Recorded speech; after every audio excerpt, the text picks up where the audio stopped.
why, let's say, when I receive my tenancy agreement or when I read contract and the famous thing, when you downloading an app and there is a very damn long contract or agreement. Then you don't read and just click I agree. You have to agree or sign it, no matter what is inside. Why it's written in such a way? Why it's written in very unfriendly to normal people to read and understand this agreement? That kind of ability to move human emotions cannot be done by a machine at this point of time. Because the human touch is there. The emotions for machines are learned, but the emotions in human beings are innate. And it's not something that can be easily copied unless we really do have that kind of advancement to copy emotions, brain waves, if it's linked to emotions.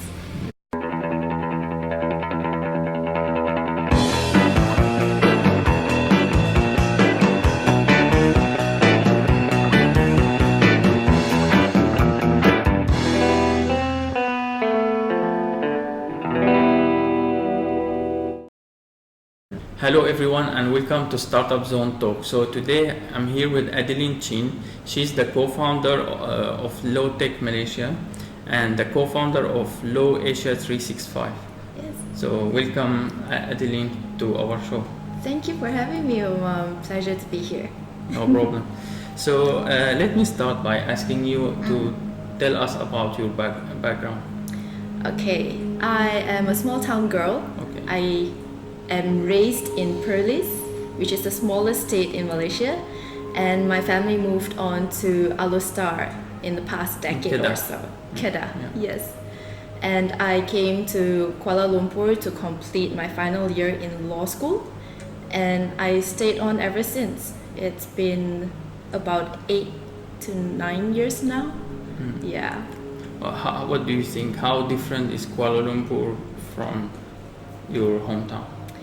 My hometown is a quaint little place. People are more genuine, people are warmer, they are more honest in a way. The first time when I came to Kuala Lumpur, I remember moving into my place and waiting for the lift.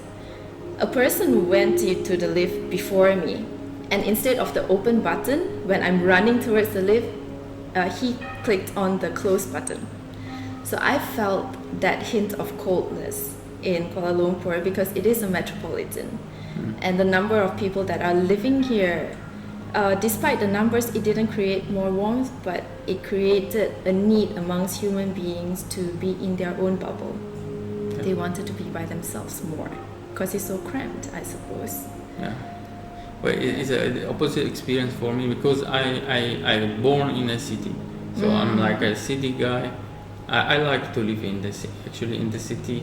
Yeah, I understand your point here. People they just want to mind their own business. Oh, yeah. But because it is a culture different. In city, people are very busy. They are under a lot of stress. While in the countryside, people are more relaxed. They know each other. It is more close community. So everybody know everybody there. But in the city, you don't know who's that person. So you have to be careful sometimes. So correct. I think that's the difference. To me, there's no right or wrong here. None. I think anybody grow in the city will act this way. Anybody grow in the countryside will act that way. But of course, we are humans. We need to communicate. We need to experience something different and try to understand it and know why this is happening. Yeah, that's true. Okay, and then you moved to KL to study law? Yeah, to complete my final year in law. Okay. Previously, I was studying in Penang, but all my life I have been working and studying. So I have never been a full-time student. I'm not one to sit still all the time. I have to have something to keep me busy, and studying alone doesn't keep me busy enough. So you need something else, so you work as well? I work as well. What type of jobs you did at that time? When I was younger, I went into sales. Okay. I was doing sales. I went into event organization. I went into hosting for events, private events, hosting for functions, road shows, emceeing, and then I picked up law as a subject along the way. So it took me longer than a usual law student would complete their studies. But I bet this taught you a lot of skills and gave you a great experience, right? Yeah, it did. I used to be a very, very introverted person. Okay. Very quiet. So event organization and hosting pushed me out of my comfort zone. And I had to speak, I had to public speak in front of thousands of people. I have to interact with strangers that I don't know every day when I do have an event to run. So that is very uncomfortable for me initially. I break down after every single project. But then you grow out of it, you toughen up, and then you get better. Okay, correct.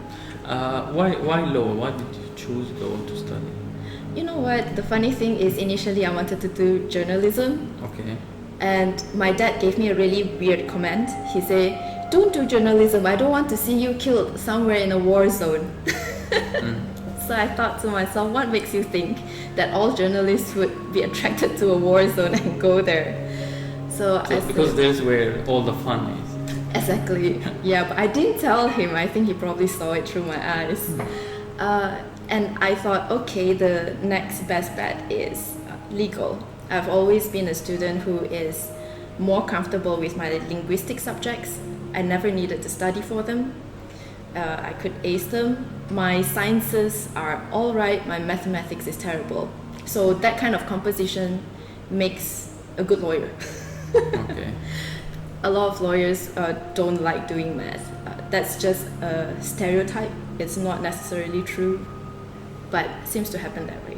Yeah, because now, funny thing you're saying that it's almost like I'm the same. So my math is terrible, my science is okay, my literature, well, I used to write some poetry. I like to read poetry. I like to read a lot, even history, politics, economics. I like to read those subjects. But I didn't become a lawyer. I went to tech because I like the creative part. So I thought if I want to choose something so I can do it on my own, because I don't like to work for people. So I thought of if I'm that time if I can do graphic design, website design, I can do it on my own. That's why I choose it. But now, funny thing you said, then I'm rethinking. But I think too late to study law for me. You're doing well. Don't worry about it. Okay, thank you. Okay, do you like superheroes? I do. I actually do. Who's your favorite superhero, or which superhero you think represent you? I think, you know what? My favorite is not a superhero. Okay. My favorite is actually a villain. Alright. And she's Harley Quinn. DC Universe, Harley Quinn and Joker. Okay. Yes. Okay. Harley Quinn. I'm not very good with the superheroes stuff, but yeah, it's good to know. I will research her. Oh, she's a fun character. Okay. She's a fun and funny and kind of grim character. Okay. Why do you like this character? She is very passionate about the subject matter that she is studying and researching into, so much so that she will give her all to pursue that passion. So when she was trying to treat the Joker in the psychiatric hospital, she got so intrigued by his brilliance that she decided to follow his footsteps and went to the dark side. Okay. But the part that I admire about her is her resourcefulness, the creativity, although she used it for things that are not evil or not necessarily good. Okay. But she is the kind of character that has a lot of resilience, and I like that resilience in her. Okay. Yeah. I can understand that. Yeah, it's sound and very interesting character to me. Yeah. Okay, let's move on. So you are the co-founder of Low Tech Malaysia. Yeah. So can you tell us a bit about Low Tech Malaysia? What is the story? Okay. How it started? Law Tech Malaysia is an ecosystem building organization. we started off as a grassroots movement. Okay. We started off because we wanted to merge the legal profession with technology. All the founders, the co-founders, we are all from a legal background. I have never wanted to practice, so I didn't become a lawyer, but my other co-founders actually became lawyers and then left the profession. Okay. So we wanted to address the pain points of the legal profession, which is very slow growth. I agree. They are the last to evolve, albeit being the second oldest profession in the world. The first oldest profession has evolved by a lot. Yeah, I think you already know what I know. the oldest profession is. So the second one evolved so painfully slow, and we wanted to do something about it. It's almost like it never changed. Yeah. If I go to a lawyer office maybe in the 18th century and I go to a lawyer office today, if you remove the computer, I think nothing almost the same. Yeah. But it is part of their job to uphold the rule of law. It is their job to to take a stand and maintain it, because that is the legal profession, to uphold conventions, to uphold what is already there. So their profession does not really require them to look outside of what's already there, but rather to uphold what's already there, to keep people in line, to keep the society in line. That is the role of the legal profession. So I don't fault them for behaving the way they do. Yeah, I agree, but I think there are spaces where they can improve or evolve. For example, the accessibility to law services. It's still like it's the same way. You have to make an appointment, go to lawyer, and try to explain your case, and maybe he tell you his advice or But if now we have technology, we have internet, we have our mobile phones. We don't see much, let's say, apps that maybe give you a legal advice or something to do, let's say, with AI. Because this is one thing I'm thinking about. Maybe you can correct me if I'm wrong. Sure. But I think, if we put regulation aside, I think the lawyer business or the judge's job can be replaced easily with AI. Like for a judge, if I want to write an algorithm to replace a judge, I think the judge looks usually at facts, look at laws, and he will say his opinion or his what you call it, his judgment on the matter or on the case. Yeah. So AI can do that very easily. It can keep updated with all the laws. It can get all the facts, get some data, analyze some data. It's even from the social media of, let's say, the person is going to judge, from the friends. Because if you look at it as a big ecosystem, because I think ultimately AI is going to rule us. You're right. I think government should become like our new prime minister should be an algorithm. It should not be a human. So if you look at it as a whole ecosystem, if you gather the data from social media, from all the resources, you have the laws. Even in China now, they're working on credit score. A score for every citizen. Yeah. So if you have all this data as well, you can give very accurate judgment. Yeah. But I do need to intercept that, because globally AI has also been used in the legal industry. So I give you an example of AI sentencing, because you talk about judge and the judge passing a judgment, right? Okay. So this AI sentencing was used in the state of Wisconsin. And the algorithm that is garnered from different state departments actually calculates the propensity of a person committing a certain type of crime. And it takes into account the background of the person, including their race, their gender, their age, and all sorts, economic background perhaps as well. So that kind of calculation went into a conclusion that this guy, who is not a white American, and it was his first offense, but he was sentenced to a good number of years in jail for a first offender. And that is because the AI calculated that there's higher chances of people of his background, which is not very rich, is not white, is a male, to commit the crime again.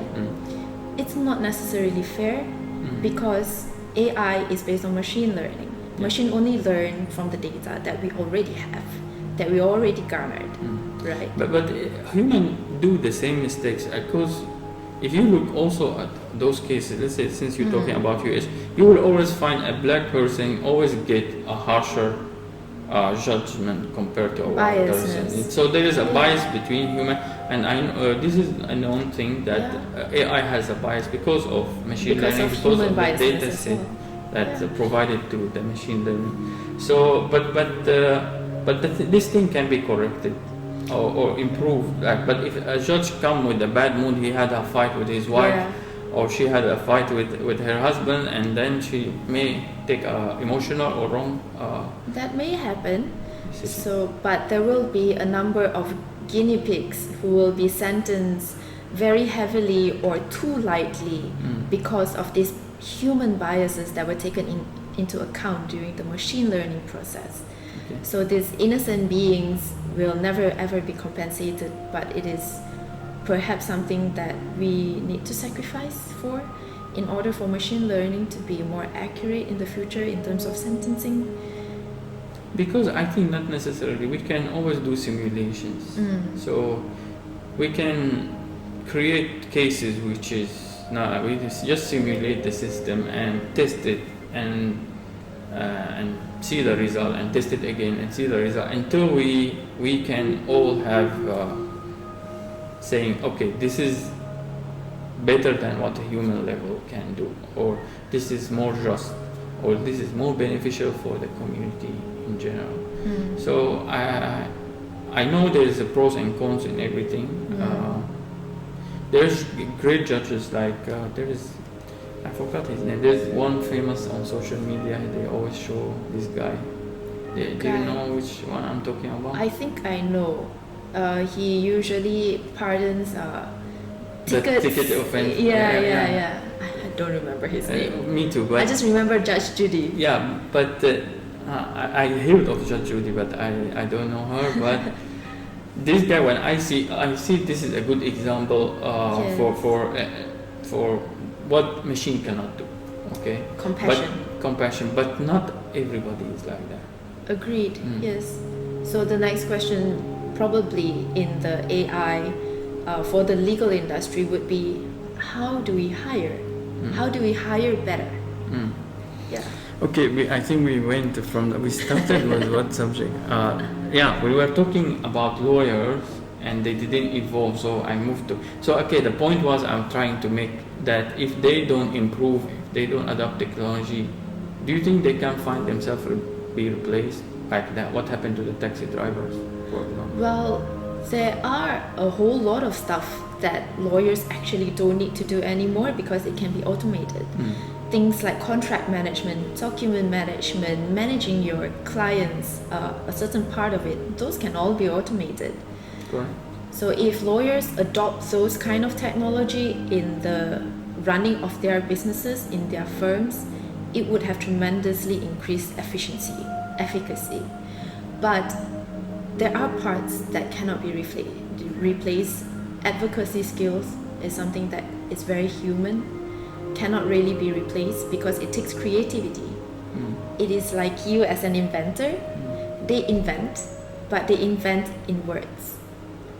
So they create arguments, they create defenses in words. That's their form of creativity.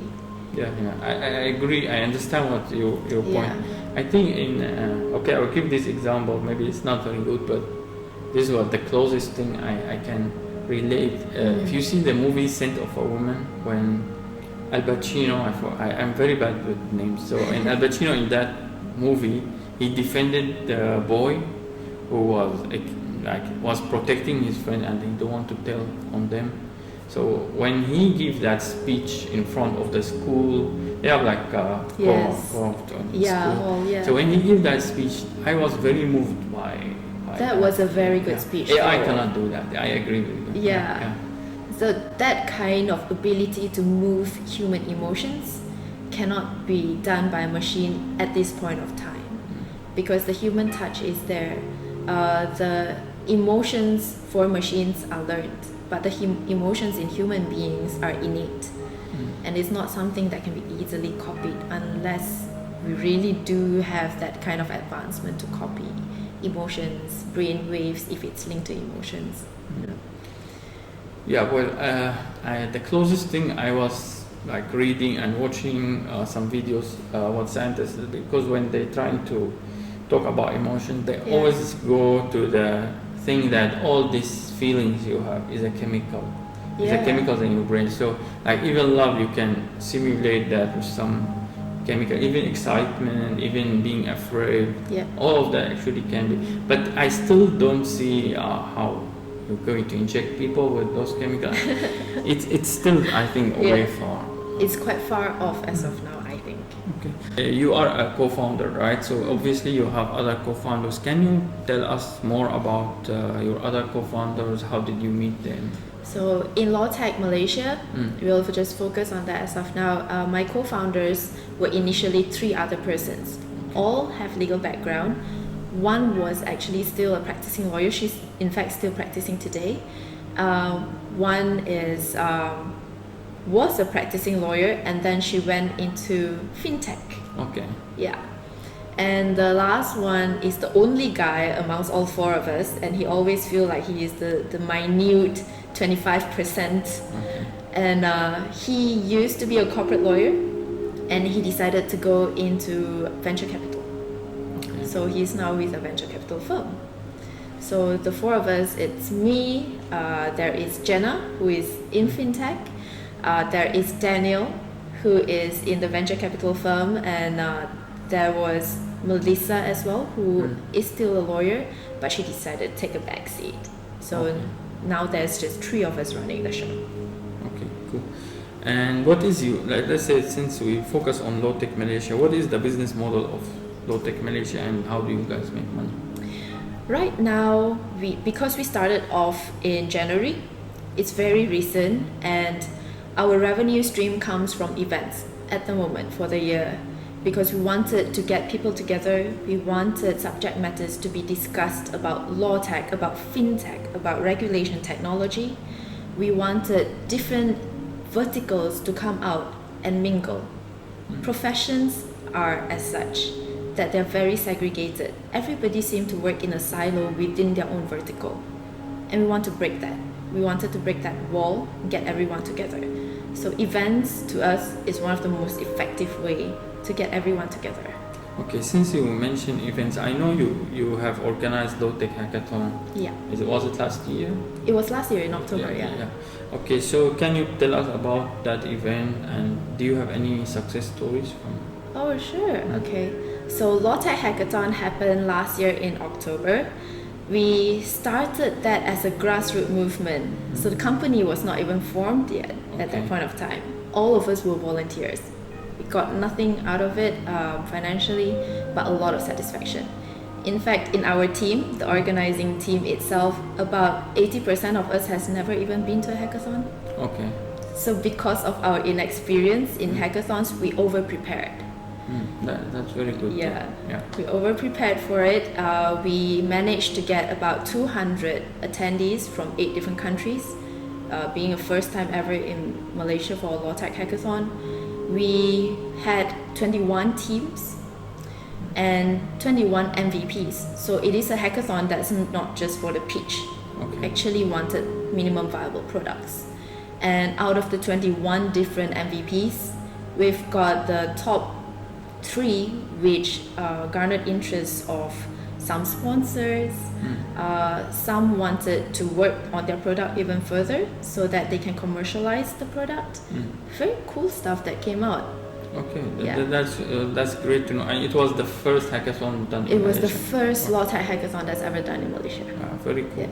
Okay, so I want to ask you some questions, since previously we were talking about the lawyers, they didn't evolve, and you mentioned some areas can be done is the automation of documents some of process. processes. Yeah. So do they use cloud, for example? Do they use document management applications? From your experience. Actually, a number of law firms already started exploring document automation systems. Some has already adopted a full suite of practice management system that covers from the beginning of your lead process, which is a CRM, and it runs through the entire document management system, including storage on cloud, accessibility on cloud, and it ends in your accounts. Okay. So it has a law firm accounting system, which is a bit different from normal businesses because they also have a trust account. Okay. And from there on, it will revert back to the CRM, where you generate different type of information to be sent out, your newsletters for your subscribers and whatnot. So there are already law firms that subscribe to those kind of systems here in Malaysia. Okay. May not be as many as we would like, but it's a good step forward. Okay, great. And compared to other countries, if you know, let's say Malaysia, let's say if we compare it to Australia, I think, did you study in Australia? My MBA was from Australia. So if we, let's say we compare Malaysia to Australia or Malaysia to UK, where Malaysia standing? Are we, is it the same global situation, or is Malaysia a bit backward in this? Well, if you want to compare within the ASEAN countries, Malaysia would be either the second or the third in terms of adoption of legal technology. Okay. The first one would be Singapore, because theirs is very much driven by the government and also funded that way. And Indonesia and Malaysia would be on a competitive edge in terms of startups for legal technology, in terms of exploration of the usage of legal technology. But if we were to compare to the US, where legal tech industry itself is worth billions, that one we are about 30 years behind. Wow. Australia not that much, but they are advancing very fast. Okay. Yeah.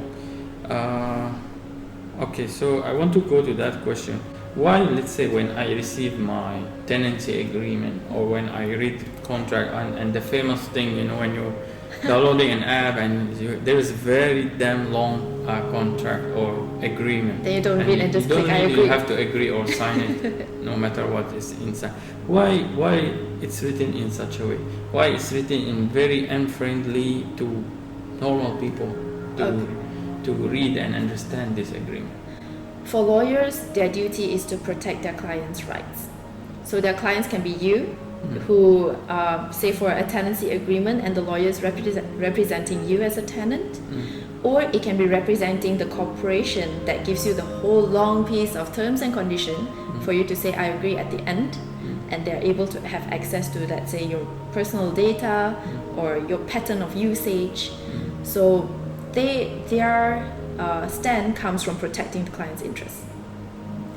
The reason why it's sometimes very lengthy and it's worded in a way that is incomprehensible to people who are not from a law background is because they wanted to cover all grounds.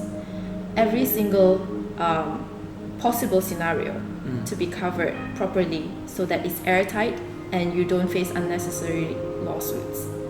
So avoid litigation is one of the reasons why it's drafted in that way. I understand, but is there any better way? Definitely. Okay, there is. So the other reason for lawyers to draft that way is so that they can uphold their own prestige as a legal profession. You know, they are able to simplify it into more human terms. Some more old school professionals don't want to do so because they think that it undermines their professionalism. Okay. But I think those from a newer school of thought would think that it is essential for the public to understand what they're trying to convey and what they're agreeing upon in order for them to be effective, which I agree with. So many younger lawyers or those from a newer school of thought would draft in plain English. Okay. Like if you see the form now, which you signed, the release form for this, I tried, I downloaded it from internet, but I tried to make it, I edited a bit, but I tried to make it as simple as possible. Like because I will interview different people from different backgrounds. Many Yeah. people, maybe the English is not their first language. Maybe they are not very good in English. But I make sure that if with one look, if you look like for 30 seconds, you get to know Yeah. what is it about, and you not feel like somebody trying to trick you or things. So in this way, I have some protection for me. Since I Yes. interview the person, they're not going to sue me if Yeah. they don't like the interview or thing like that. And I protect myself, and it was easy for them to understand. I don't have to send it to them few days. They don't have to consult their lawyer. For it. So I think we should. I don't know. They should have something like a summary of which we can read, and there will be some term that. So I don't know read how. more button. Not a read more button. They has to say, okay, any agreement should be summarized in 6 statements. I don't know. That's how lawyers can be creative, So okay, you have to summarize your 60 pages agreement. I don't know, in like half a page or 1 page. So at least the person he can read this and know what this is about. You know what? A lot of the web pages that you have to click I agree on the terms and conditions. Some of them are intentionally long so that you don't read them and just click I agree. So I think there should be a law prevent that. Like you should put a max. You cannot write an agreement more, let's say, than 5 pages, 10 pages. I don't know. There must be a cap. But you they cannot keep couldn't. putting nonsense inside. But there couldn't be a cap because it depends on how complex the transaction is. Yeah, it depends. So for simple stuff, let's say a tenancy agreement, it shouldn't be to me more than 5 pages. Well, my tenancy agreement is really short, so. Yeah. It really depends But on the not person. all of them like that. Not Yeah, all, yeah. definitely not all. I think there are some tenancy agreements that are drafted based on a standard form. Let's say if the building management requires certain things to be agreed upon, if the landowner or the unit owner wants to get a tenant, they have to incorporate those kind of terms into their tenancy agreement as well, because they are bound by it. Okay. So there is many factors. There's It's many not very factors. easy thing to solve, yeah. Okay, I will move to a quick question. So Sure. those you can just answer them in like 30 seconds, 10 seconds, 1 minute, however you feel comfortable. But they are quick questions. Like what challenges did you face and how you overcome them? The challenges that I faced in the beginning of my career is because I decided not to go into practice. I faced a lot of naysayers, especially academicians. They will ask me to go into practice, at least give it a try first. Then only you come out and do whatever the hell you want. But that's not what I wanted. I wanted to be in an industry or in a space where I'm able to make lawyers happier as a profession. Rather than me being in the profession itself, then I'll just be a run-of-the-mill kind of a person. I didn't want that. But there is a lot of, I think because it is pretty much like a factory. So when you are graduated, you are supposed to accord by a certain path. And I didn't follow that path. So there was resistance, there were people. Yeah. I think when you are a pioneer, when you're trying to create your own path, Yeah. many people would not like that because we have to face it. Most people are followers, so they will follow the clear, easy path. Yes. Nobody want to go with the difficult route. So you went with the difficult route. Yeah. And I think that's because you are a leader. Your personality, you are a leader. You're not a follower. You agree? Perhaps. Yeah. Okay. So we're trying it out. Okay. During your career, do you have any regrets? Is there anything? In my career, actually I don't. I don't regret all the experiences, whether it's a success or a failure. I never regretted any of it. It taught me a lesson. Okay. Whether I want to learn that lesson or not, that's a different story. But it taught me a lesson. Okay, cool. What is the most thing you are grateful for? I am grateful for the people around me, like including yourself, because I learned a lot from you as well. I'm fascinated by your inventions. Thank you very much. I have good family support. I've good friends who are the pillars of my strength, and when I need them, they're around. I have good mentors. So I think it's been an incredible journey so far because of the people around me. Okay, since you mentioned mentor, how do you choose your mentor? To be honest, I didn't choose all of my mentors. One of my mentors chose me. Okay. We met in a design thinking event, and we were the two funny people who went down to sneak a piece of fruit tart. Okay. Because we were hungry, but the rest were in the main hall listening to the speaker. So I struck a conversation with him. He's a professor from a local university, and he's a professor for technology. Okay. So he probably found me to be a very interesting specimen because I may have voiced out some unconventional ideas of what I want to do, and he's interested in it. So he asked me whether I am keen on being one of his mentees, and I said yes. So I did travel over to Putrajaya, where his office used to be, and he will give me an hour and a half long kind of knowledge sharing session. He would teach me how to structure your ideas into movable parts, and he's more than happy to do that, of which I'm really grateful. Yeah, that's a great story. Okay, do you have any advices for people who are maybe currently studying law or who are thinking to study law?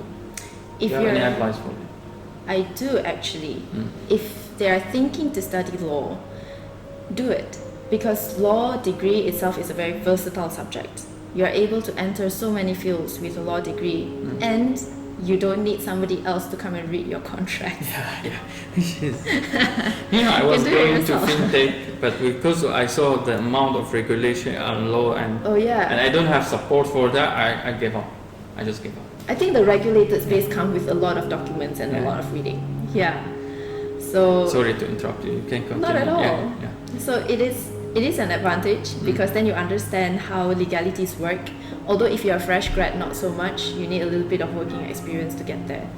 But if you're already studying law, just keep in mind that being a lawyer is not the be-all and end-all of a law degree.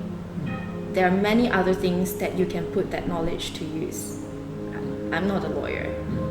All my co-founders are no longer lawyers, but they're doing well in their industry because they are able to understand the law that surrounds the subject matter.